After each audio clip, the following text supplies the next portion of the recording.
ఇక AP liquor scam కేసులో 7 నిందితులను ఏసీబీ కోర్టులో హాజరుపరిచారు. రిమాండ్ ముగియడంతో నిందితులను సిట్ అధికారులు ఏసీబీ కోర్టులో హాజరుపరచనున్నారు. రాజ్ కసిరెడ్డి, చాణక్య, పైల దిలీప్, సజ్జల శ్రీధర్ రెడ్డి, ధనుంజయ రెడ్డి, కృష్ణమోహన్, బాలాజీ గోవిందప్పను కోర్టులో హాజరుపరిచారు.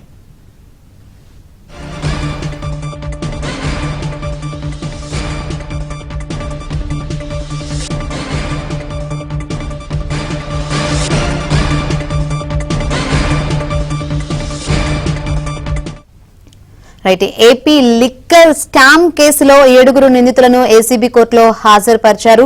మరి రోజు కోర్టు ఎటువంటి తీర్పు ఇస్తుందో ఏంటో ఉత్కంఠగా నెలకొంది.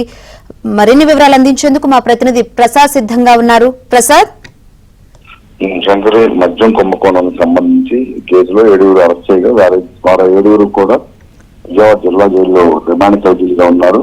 ప్రధానంగా కేసురెడ్డి రాజశేఖర రెడ్డితో పాటు చాణక్య, దిలీప్, సజ్జల శ్రీధర్ రెడ్డితో పాటు జగన్మోహన్ రెడ్డికి అత్యంత సన్నిహితంగా మెలిగిన ధనంజయ రెడ్డి, ఓఎస్టీ కృష్ణమోహన్ రెడ్డి, బాలాజీ గోవిందప్ప 7 కూడా ఇప్పటికీ ₹100 వాళ్ళని విచారణ చేయడం జరిగింది. అయితే ఈ రోజుతో రిమాండ్ ముగిస్తున్న నేపథ్యంలో కొద్దిసేపటి క్రితం జిల్లా జైలు నుంచి వారందరినీ కూడా విజయవాడ ఏసీబీ కోర్టుకు తరలించారు. అది కొద్దిసేపు ప్రస్తుతం కోర్టు హాల్ బయట ఉన్నారు. మరి కాసేపట్లో న్యాయాధికారి ఎదుట హాజరుపరచగా రిమాండ్ పొడిగించే అవకాశం ఉంది.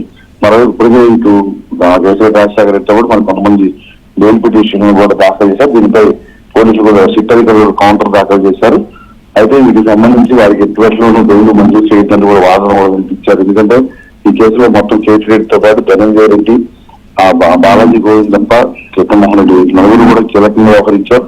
ఇప్పుడు వీరితో పాటు మిథున్ రెడ్డి ఎంపీ అతని పాత్ర కూడా చాలా కీలకంగా ఉన్న నేపథ్యంలో అతను కూడా ముందస్తు బెయిల్ ఉన్న నేపథ్యంలో అతను కూడా ఒక ముందస్తు బెయిల్ జారీ చేయాలంటే హైకోర్టులో విచారణ కూడా జరుగుతుంది. ₹5 కోట్ల ఈ మద్యం కుంభకోణానికి సంబంధించిన డబ్బులు కూడా ఆయన ఖాతాల్లో జమ అయ్యాయని కూడా ఇప్పటికే ఆధారాలు కూడా కోర్టుకు సమర్పించారు. ఇంపై విచారణ జరుగుతున్న నేపథ్యంలో ఇప్పుడు వీటితో పాటు అతను కూడా అదుపులో తీసుకుంటే ఇందులో మరిన్ని జరగని సమాజాలు రాబడడంతో పాటు ముఖ్యంగా ఎవరైతే మొత్తం డబ్బులు ఎక్కడ చేయడానికి భావిస్తున్నారో వారిని కూడా అరెస్ట్ చేసే అవకాశం ఉందని కూడా అందరూ అభిప్రాయపడుతున్నారు. Right Prasad, thank you.